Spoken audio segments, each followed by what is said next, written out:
अली आफ्ताब साहब, आपकी जानिब आना चाहूँगी। एक जानिब हम देख रहे हैं कि वज़ीर ख़जाना बार बार महंगाई में कमी के दावे कर रहे हैं, अशारिया के हवाले से कहा जा रहा है बड़े अच्छे जा रहे हैं, काफ़ी हद तक कम भी हुए हैं। लेकिन दूसरी जानिब जो महकमा शुमारियात है, अगर हम उसकी बात करें तो उन्होंने तो वज़ीर ख़जाना की तमाम तर दावों की बातों की नफ़ी कर दी है। वो तो ये कह रहा है कि जितने भी आम ज़रूरत की ज़िंदगी की अशिया हैं उसके ऊपर सबसे ज़्यादा टैक्स लगा है, वो सबसे ज़्यादा महंगे हुए हैं। दूध, चीनी, आटा, चावल, घी, कुछ भी सस्ता नहीं हुआ है। तो आम आदमी को रिलीफ कैसे है?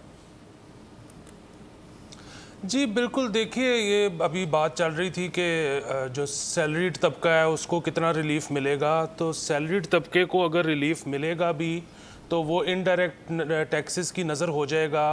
पेट्रोल पर लेवी की बात हो रही है, जाहिर है वो सब ने देना है, दूध, खाने की चीज़ें, ये सब चीज़।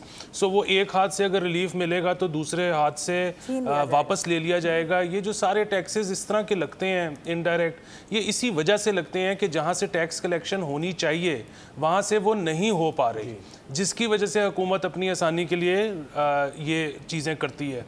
सो अगेन टैक्स कलेक्शन को बेहतर करना पड़ेगा, वरना अभी जिस तरह सब कह रहे हैं कि मैक्रो इकोनॉमिक जो इंडिकेटर्स हैं वो बहुत अच्छे हैं, हम देख रहे हैं कि पूरी दुनिया से इस वक्त पैसे आ रहे हैं, लेकिन वही वाली बात 74 सालों में तो जो कुछ हुआ सो हुआ। हमारी जो शऊरी ज़िंदगी है उसके अंदर हमने ऐसे हालात भी देखे जब डॉलर्स आ रहे थे और ऐसे हालात भी देखे जब डॉलर्स नहीं आ रहे थे।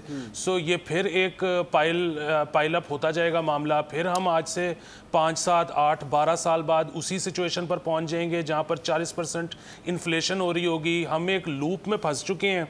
और वो जिस तरह से आरिफ साहब भी शुरू में जो उन्होंने पहली बात की कि वो ठीक है कि हमने इंडस्ट्रियलाइजेशन करनी है, हमने टेक पे फोकस करना है, so on and so fourth, लेकिन वहाँ से जो आपकी ग्रोथ है ना उसमें तो कई साल बल्कि शायद कई जनरेशन्स लग जाएंगी।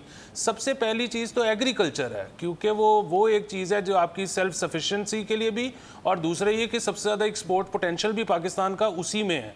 सो हमारा जो किसान है वो तो आपके सामने जो पिछले 2-3 साल में उसके साथ हुआ है। तो मुझे जो सबसे ज़्यादा इंटरेस्ट है जानने में वो ये है कि ये सरकार ये इस बजट में और वैसे ही अपनी पॉलिसी में किसानों के बारे में, एग्रीकल्चर के बारे में क्या सोच रही है। वो तो रो रहे हैं। सब्सक्राइब करें और बेल दबाएं ताकि कोई खबर रह न जाए।